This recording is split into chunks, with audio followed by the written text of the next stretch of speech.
appreciate you taking the time to spend an hour or so with us today to talk about what is quite an important and often a misunderstood subject, large loss reserving. So my name's Catherine and I'll be your host for today's session, and I'm joined by Jane Weeding, Senior Claims Technician, who will be walking us through the main content. Today's session will cover the principles, practices and processes that guide large loss reserving, and we'll also touch on the recent Ogden rate change, and we'll walk through a real world case study to bring it all to life as well. But before we start, if I could just cover off a few housekeeping points. So firstly, just to let you know that the session is going to be recorded. Please keep your cameras off and microphones muted during the presentation. That will just help keep everything running smoothly. You can participate though through the chat and the reactions, and there is a dedicated section for questions at the end.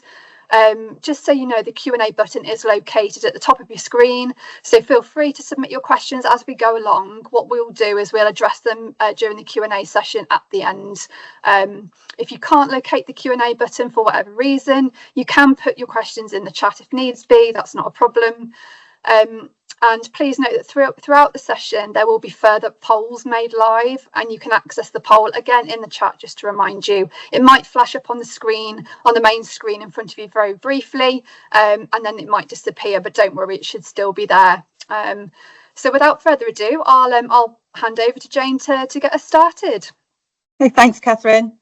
Good afternoon. My name is Jane Weeding and I'd like to thank you for attending today's webinar about the estimating philosophy here in Ipswich in the Large Loss Claims Unit. Intentions today is just to walk you through, as Catherine said, what we do and how we go about it. So the agenda will generally cover an introduction to the AXA Large Loss Unit, what we do when a claim is allocated within the Large Loss Claims Unit, what factors do we consider at an early stage. Let's talk about the big numbers. What is the driving force for the large estimates that we hold on our files?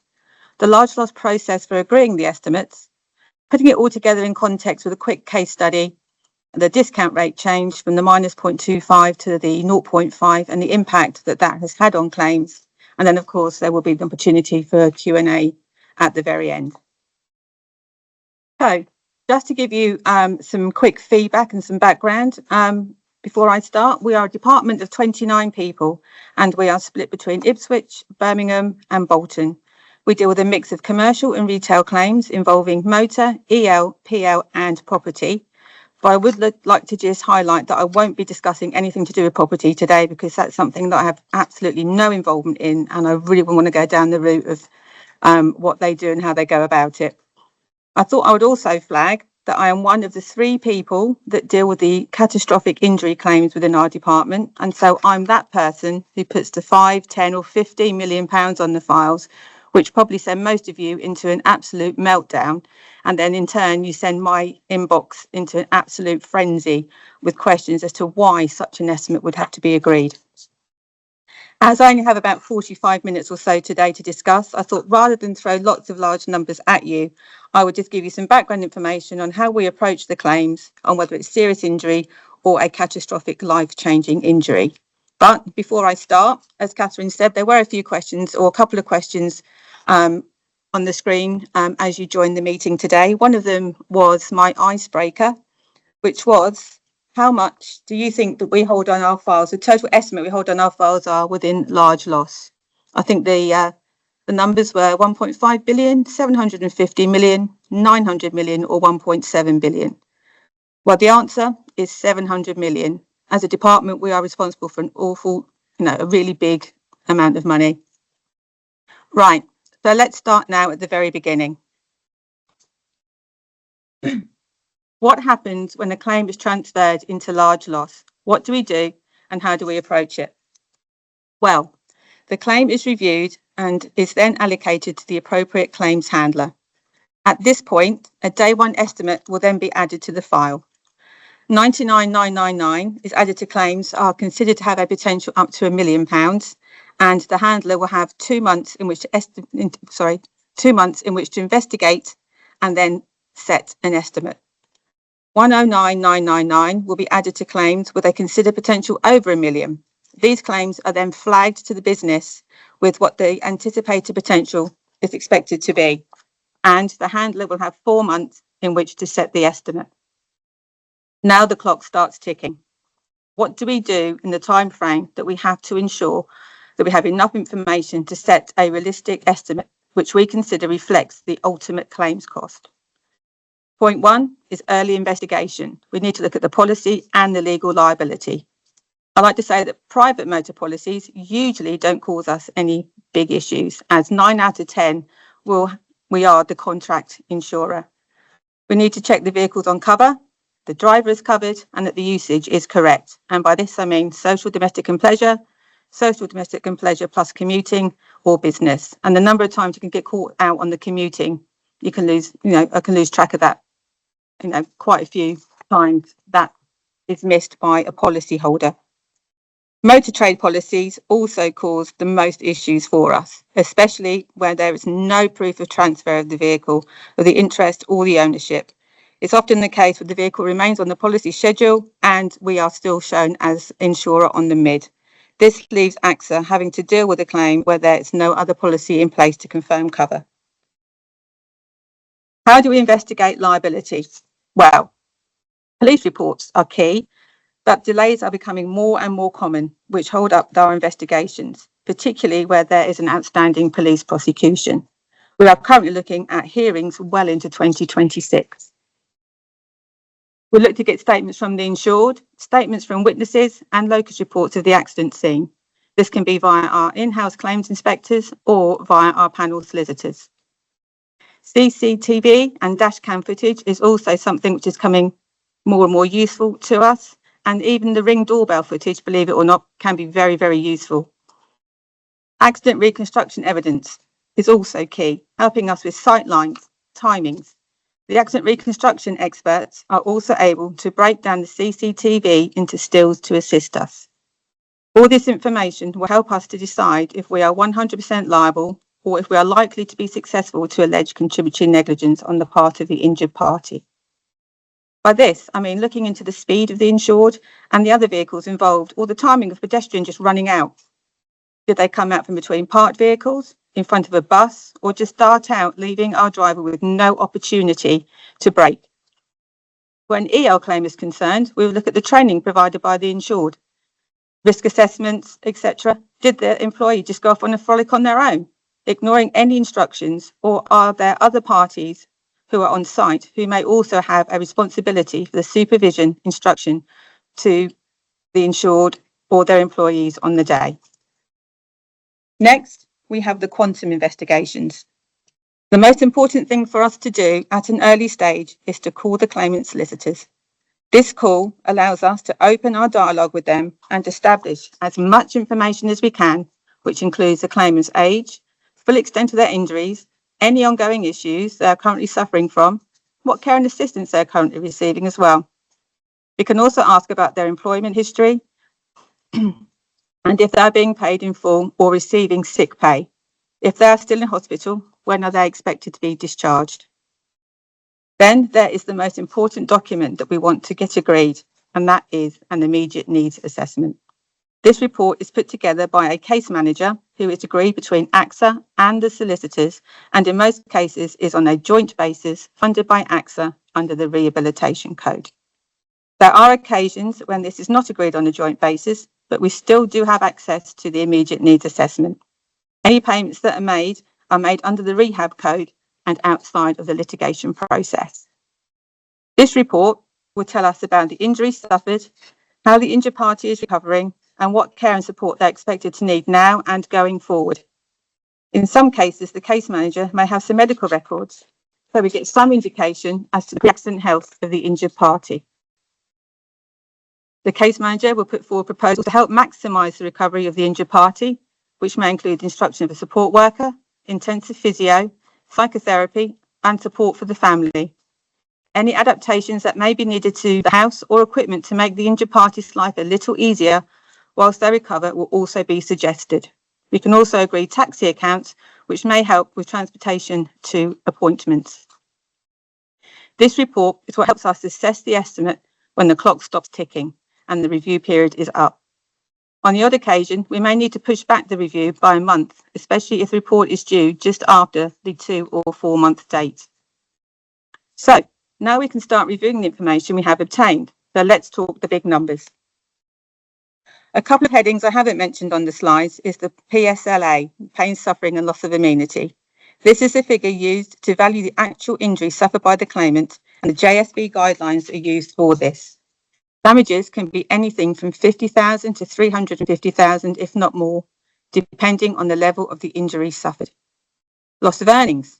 This can be high, especially if the injured party is young and a high earner, and in some cases we may even be able to allow a residual loss, which is where we are of the view the claimant can return to work, but maybe not to the same extent he did pre-accident, and so will be earning a lesser amount. This figure would generally get eaten up in the final settlement figure, along with the pension loss. The big ticket numbers are really care and support. This is the area where the figures have the biggest impact. Care can be either gratuitous, which is domestic and provided by the family, and the rate for this is around £10.50 an hour. If the family are unable to help, a commercial care package will be used, and this can be charged between £28 to £35 an hour. Commercial care will usually kick in as the claimant ages and the care requirements increase. If support workers are needed to help aid independence and get the claimant out into the community, we're looking at an hourly rate of around £135 an hour. The same for the case manager, who will remain involved and provide an oversight. So, just by way of an example, let's just see how those figures can actually rise. If we have someone who needs care for, say, 6 hours a day via the family alone, we're looking at around £63 a day, or £22,932 a year.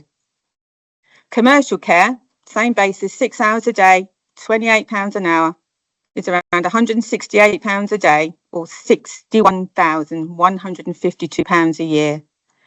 Or if we look at the £35 an hour rate, that's £210 a day, or £76,440 a year. In claims where a significant injury has been suffered, we would look to step care requirements as the claimant ages. By this, I mean increasing the number of care hours. So we could say 6 hours to the age of 60, which would then possibly increase to 10 hours up to the age of 75. And then by the age of 80, they could be wanting 24/7 live-in care for the rest of their lives. As care needs increase, we can be looking at around £125,000 per year for 24-hour care, increasing to around £250,000 a year when a night sleeping, night wake carer is needed, which is towards the end of life. Although I would just like to add that I'm currently dealing with a claim where the care is coming in at £17,000 a week, which is roughly £800,000 a year. And this claim is only in her early 60s. So you can imagine what the estimate is going to be like on that file. In addition, a support worker who is needed for around 6 hours a week would charge £810 per week, or £42,120 per year. A case manager is usually costed at around £15,000 per year to cover overseeing the needs of the claimant. You can see that the numbers will soon increase. I should highlight that if a claimant is significantly injured to the extent that 24-hour living care is needed from the outset, we could be looking at figures between the 125, 250,000, even the £800,000 I just talked about per year. And, even if it's multiplied by, say, around 20, as a general figure, you're looking at 2.5, 5 million, even £8 million. And that is for care alone. We also have the legal costs and medical report costs to factor in. Costs can be significant.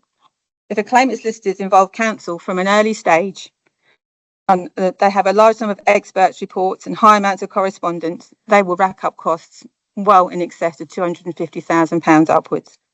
It's not uncommon also these days for orthopaedic medical evidence to be charged around £3,500 to £5,500, and a neurological report or a psychological report can come in at £25,000. They certainly know where to, charge.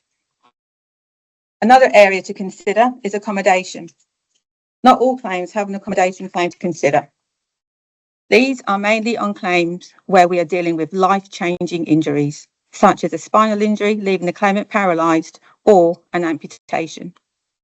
There is a calculation I'm not going to bore you with today, and that allows for the value of the pre-accident property and the value of the new property, and a figure is then calculated to compensate the injured party for additional capital cost of the new property.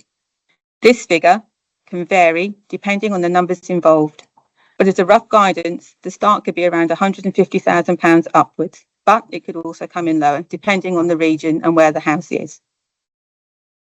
In most cases, the move to a bungalow will require extra rooms to accommodate a therapy room, a room for the carer if there is 24/7 care required, or a room to store any equipment that they need due to their injury. In addition, we will also need to allow for any adaptations to that particular property, a wet room, ramps, assistive technology. These can be anything from £150,000 upwards, but the aspect has increased significantly due to inflation. Then we've got the age of the claimant and the life expectancy. It will go without saying that a seriously injured child's claim will be estimated much higher than an older person with a similar injury. A child's claim will be reviewed as they reach milestones, i.e. when they start school, moving from primary to high school, GCSE, A-levels. School records will be key in such claims, especially if the accident has happened at a point when they are in high school or moving to high school. This will give us a good indication of how they were progressing pre-accident. We can also try to compare siblings where appropriate, but these claims will take many, many years to settle. Finally, life expectancy. Has the injury impacted the life expectancy of the claimant? What was their pre-accident medical history? What was the life expectancy of someone with a spinal injury who's confined to a wheelchair, or an amputee who smokes and drinks? All these things must be considered, and then reductions can be made. To help us, we will then get a life expectancy report.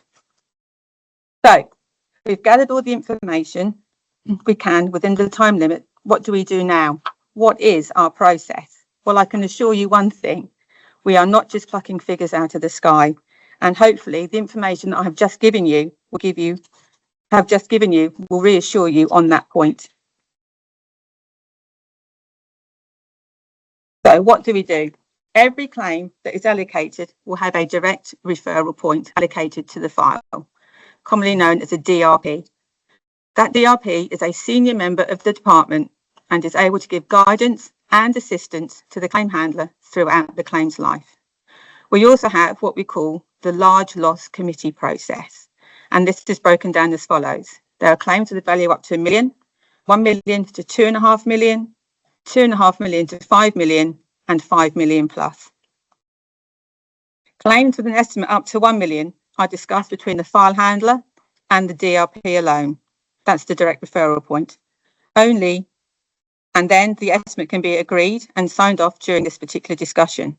But if there are policy or liability issues on that particular file, the claims handler will be advised to discuss within the large loss committee.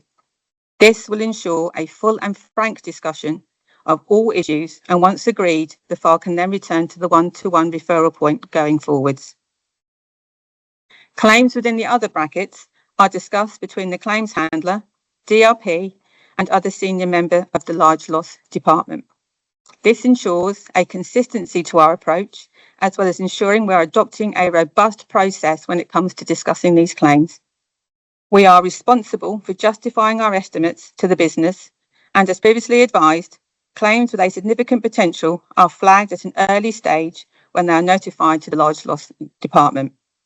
All our claims are reviewed within 11 months, and claims are taken back into committee for further discussion if new evidence is received that will impact the estimate. So as you can see, we are robust, we follow the process, we discuss constantly. We don't just put a number on and leave it. It is constantly reviewed, and like I say, every 11 months it will go through the review again with either 3 parties or 2 parties, depending on the value of the file. Next is the study section. I can't actually see the slide. Catherine? Oh, can you see that now, Jane? No. Oh, okay. Sorry. Just bear with me. That's okay. Is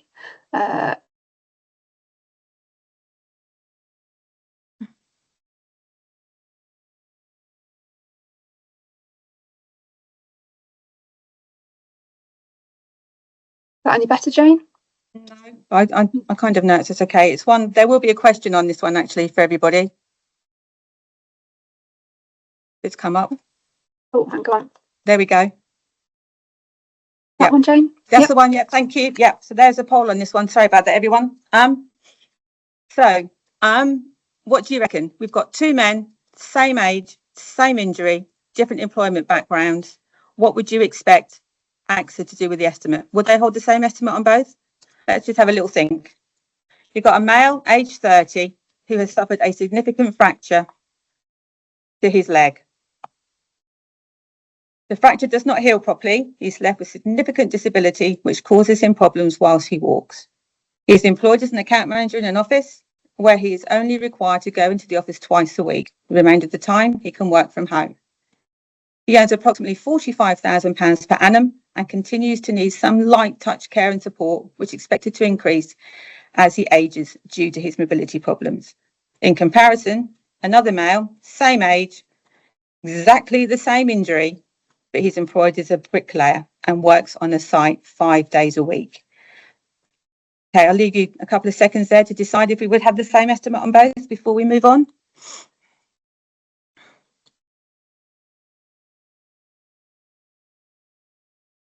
Yep, next.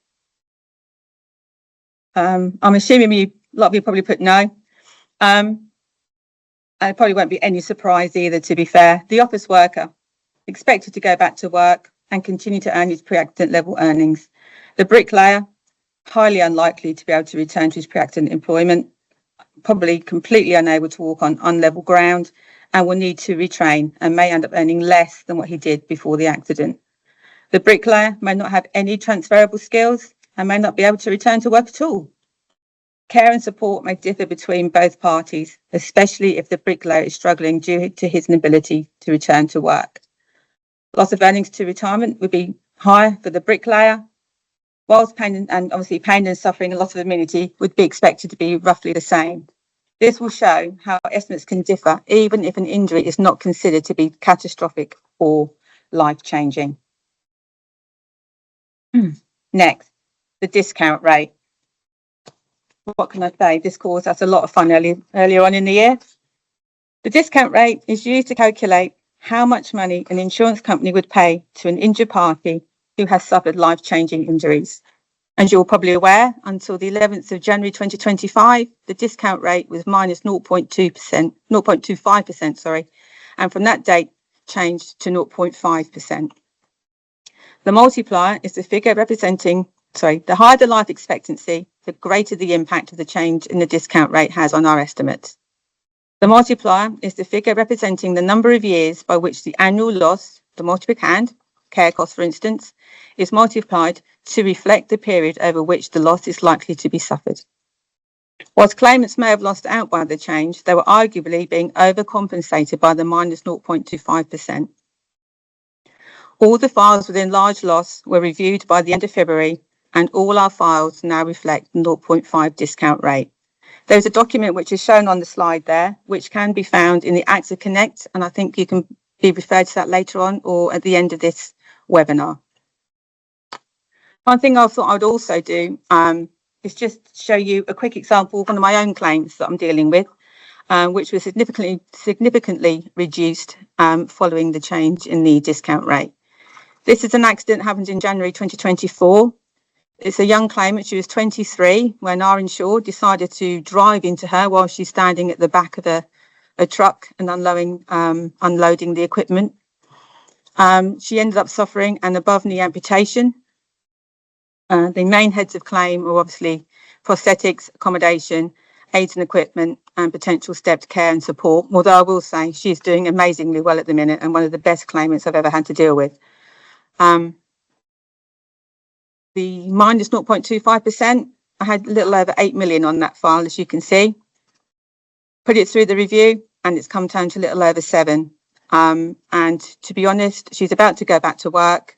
She is doing all outdoor activities, etc. It might be that this will come down even more in the future. I'm not really sure how it's going to pan out, but for such a young claimant, she is doing so well. It's amazing. As I say, the reductions were mainly regarding care, her care needs they've stepped down quite a bit actually, so that kind of helped. And obviously the support that she's going to need as she ages also came down as a result of the DR change. I appreciate that this has been a little bit of a whistle-stop tour, and I've probably gone through it a little bit quicker than I had hoped to, but I hope that it gives you a really good insight into what we do here in large loss claims, and shows that we do have a robust system. We don't just pluck figures out of the air. And yes, some of the numbers we put on our files are quite scary, but there is a reason for them to be that big. So I hope you obviously appreciate that now. But what I'll do is I'll open the floor up to any questions, which if I can't answer today, obviously we will take away and get back to you on. So thank you for your time today. Thanks, Jane. So we have actually just got a question in from Claire Lloyd. Thanks very much, Claire. So I'll read this out, Jane. So do AXA add a contingency reserve or a fixed percentage onto large losses? Some insurers do, although as brokers, we don't feel they should, as this type of head of claim would never be paid against. Also, do you use any AI or tools which help with the valuing of damages? We don't use AI at all. No involvement with AI whatsoever.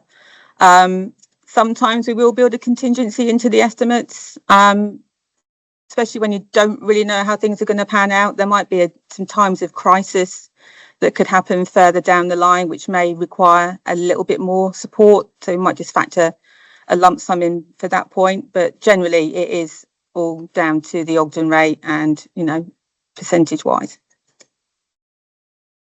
Jane, hopefully that helps you, answers your question, Claire. We don't have any further questions as far as I can see, but we did have, this is the second time that Jane's kindly done this presentation.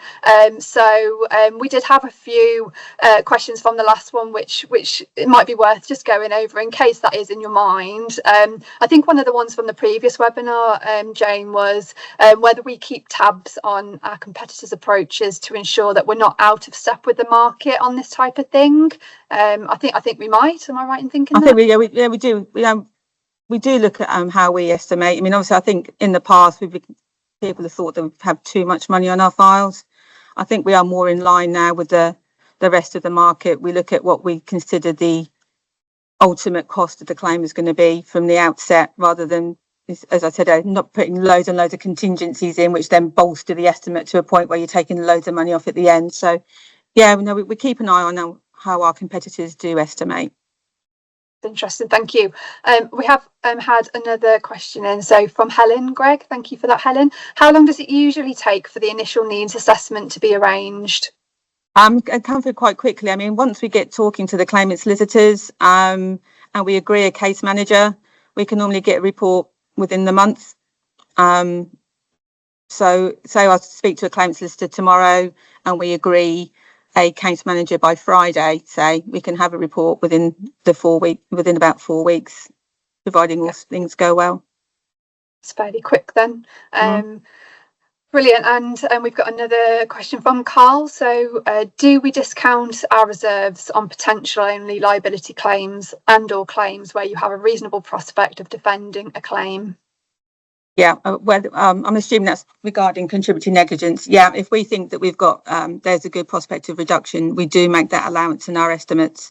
And we do have files which are defence cost only, where we feel that we've got a really, really good case and there's no way we're going to be involved.